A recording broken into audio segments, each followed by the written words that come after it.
Welcome to the Creative Crafters podcast. We have a special guest today, Shawn Mosch, and I am really excited about having her here. She is my Disney hero. Trust me, Aw. she has so many incredible Disney products.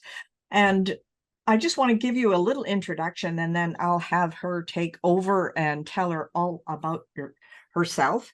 So Shawn Mosch has opened a Cricut since 2008. She quickly fell in love with all of the amazing things that she could create, especially Disney projects.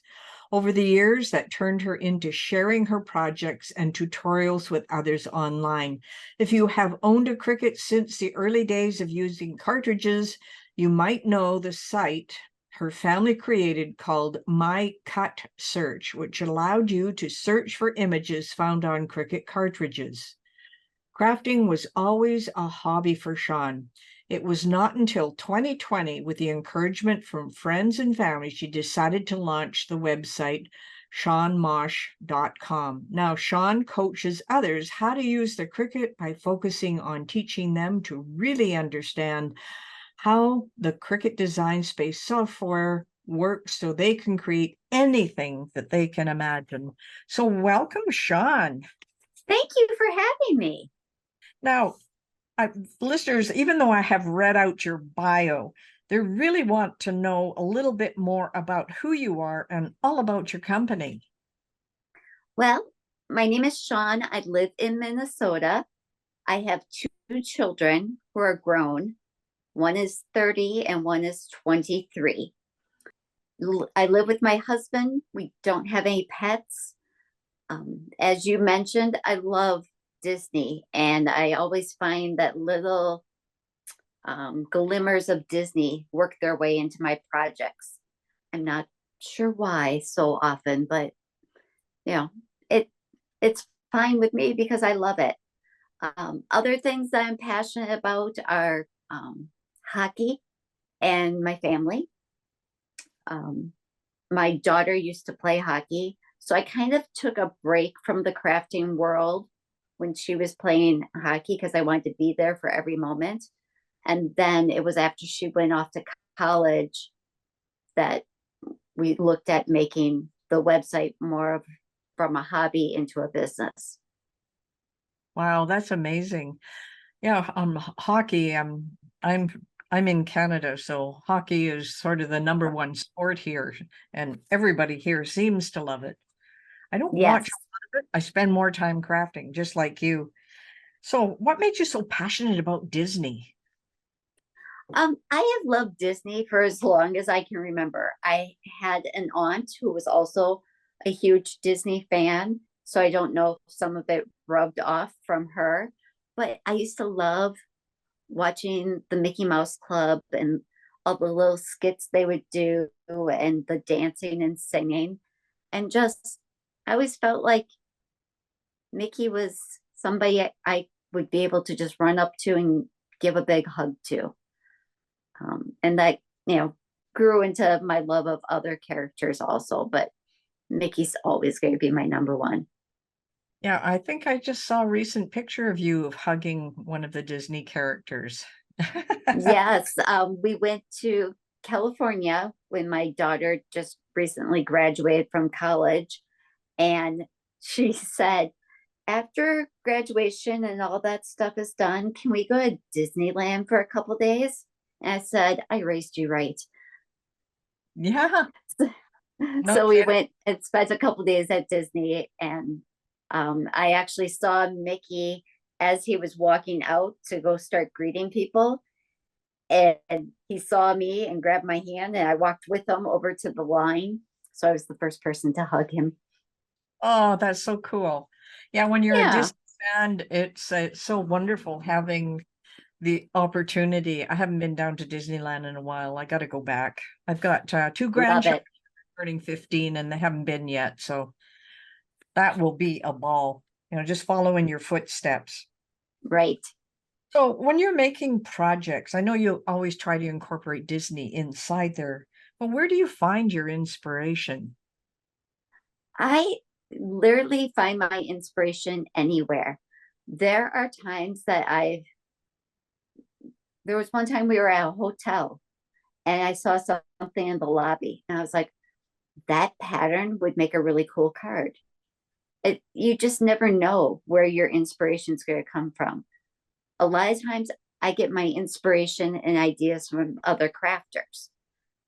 I started off doing a lot of scrapbooking and then I was scrapbooking our trips. So then that was Disney trips also. But then when I started seeing what other people were doing, we could bounce ideas off of each other.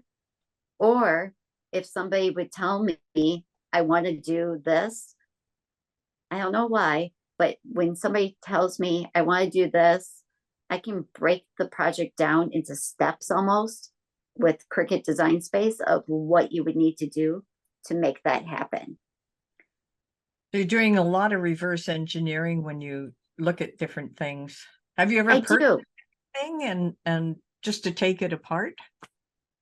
Yeah. No, oh, I've never been the type. Well, okay, I have taken apart a sewing machine or two in my life, but I've never taken apart my Cricut.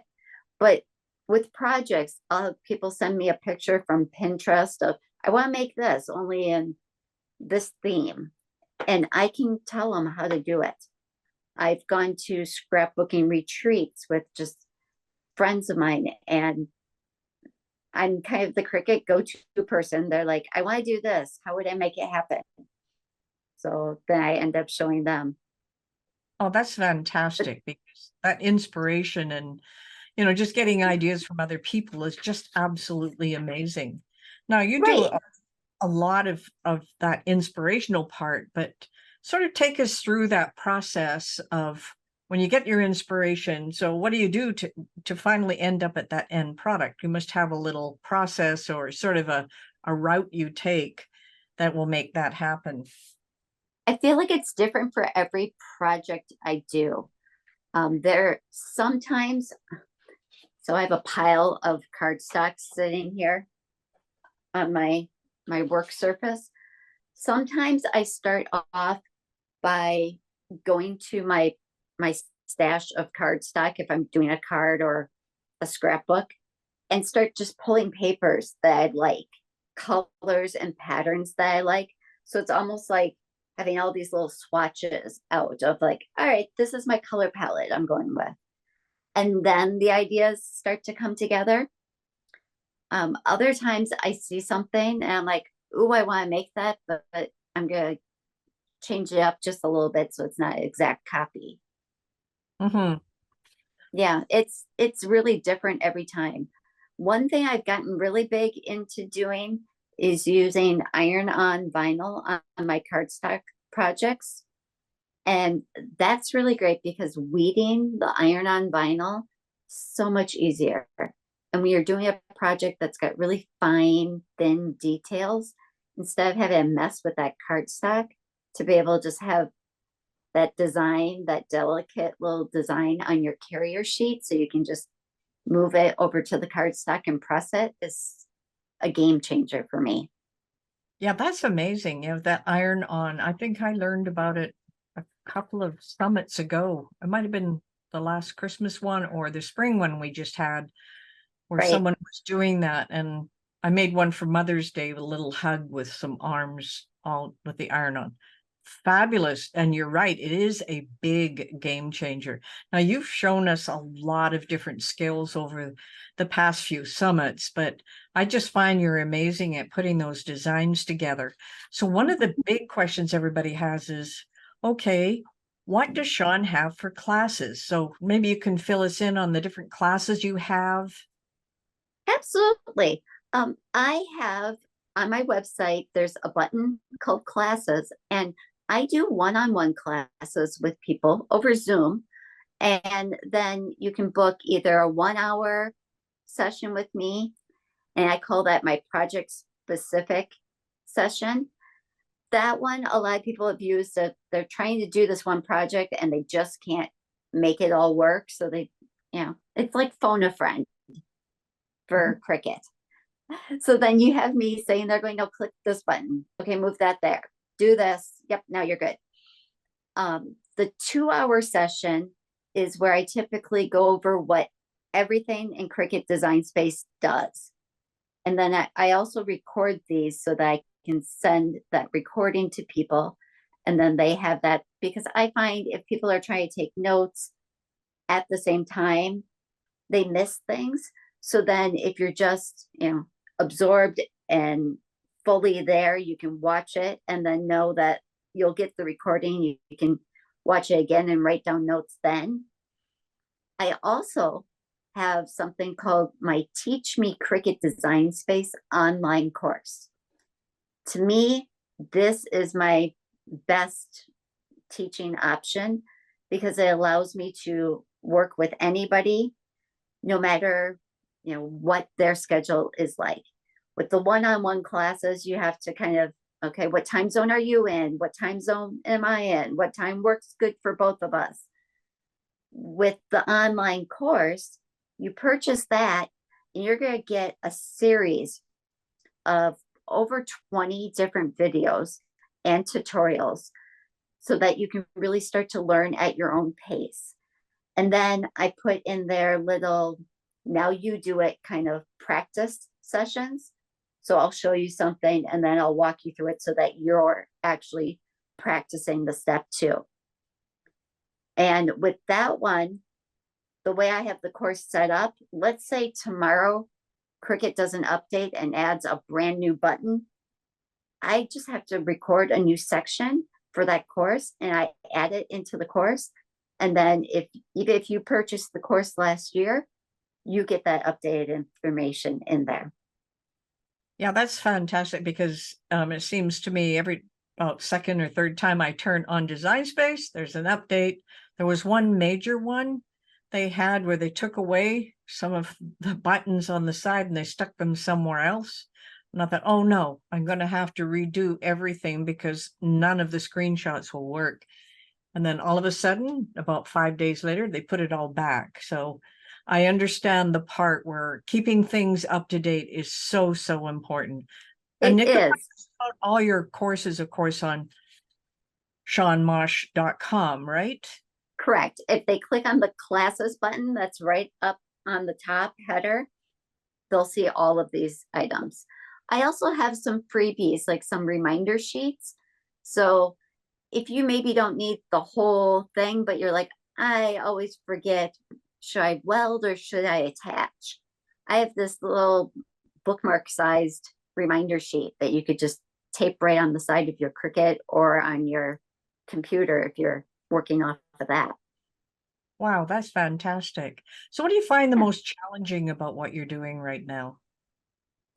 Time. I need more hours in the day. I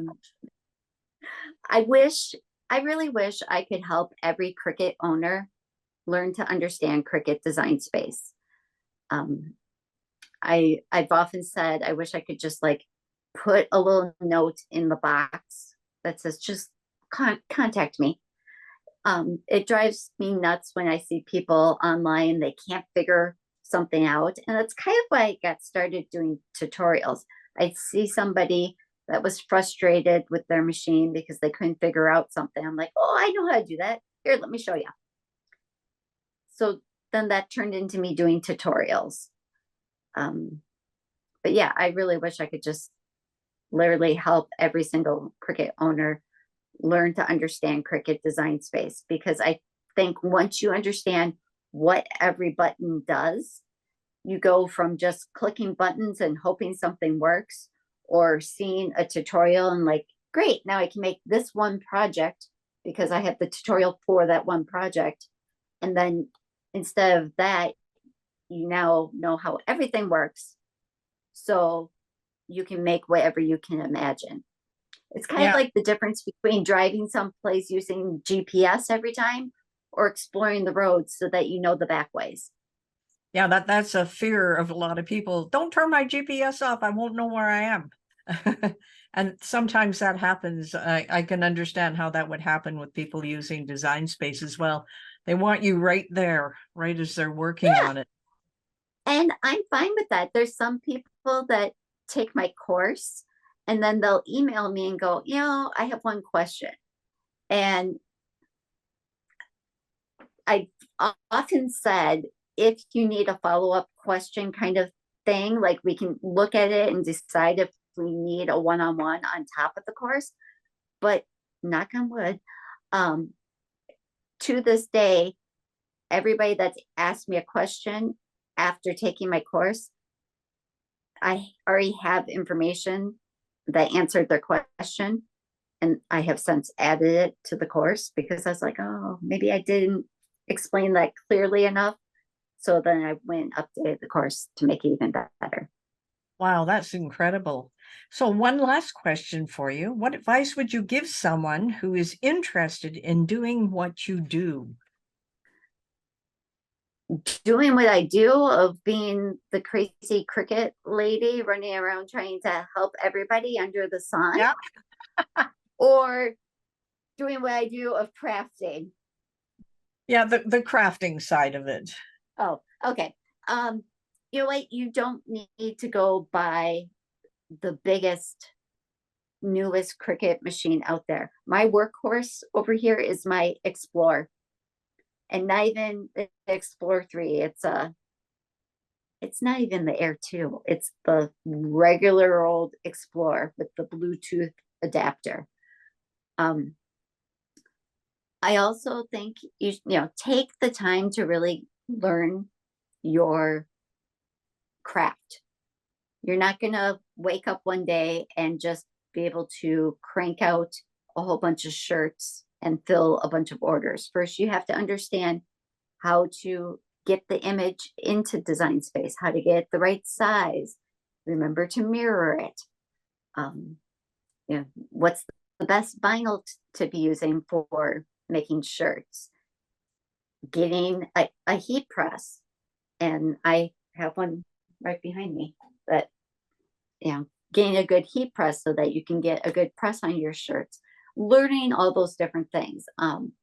My thing that I always say is, when people buy a machine and like, I haven't even taken it out of the box, I'm going to start selling shirts. Well, I love your enthusiasm, but I went to Target and bought a cake pan. That doesn't mean I'm opening a bakery tomorrow. Like, you got to learn your craft and perfect it. Yeah, exactly. I love your bakery analogy. That is Thanks. so perfect. So I use that one a lot. How can listeners get a hold of you? What is your handle on social media? We know your .com, SeanMosch.com, and there are other places. Do you have a YouTube channel? Where can we I have get a a hold? YouTube channel. Sean Mosch was already taken, so I am the Sean Mosch. But if you go to SeanMosch.com, up on the header on the top, there are icons for all the different social media that I'm on. So you can just click on them and it'll take you right to them. Instagram, I'm Sean Mosch 71. That's mostly because when I started my Instagram, I was starting it for just a personal account and later transitioned. And I think Sean Mosch was taken by the time I decided to move. So I just left it. I'm on Pinterest. I'm on TikTok. Where else am I? Facebook. Join my Facebook group. Teach Me Cricut Design Space with Sean Mosch. And it's the one of the few groups where you get helpful answers instead of a whole bunch of people giving you like, try this, try that, try this. We'll help you get to the end results. That is absolutely fantastic. So thank you. And if you can't find me, email me and I will tell you where to find me. Hey, that sounds great. Well, thank you, John. This has been wonderful. This is the Creative Crafters podcast, and our special guest is Sean Mosch. And make sure that you get a hold of her, take some of her courses, and just take a look at everything she does. And of course, as I said before, she is my Disney queen. Aww.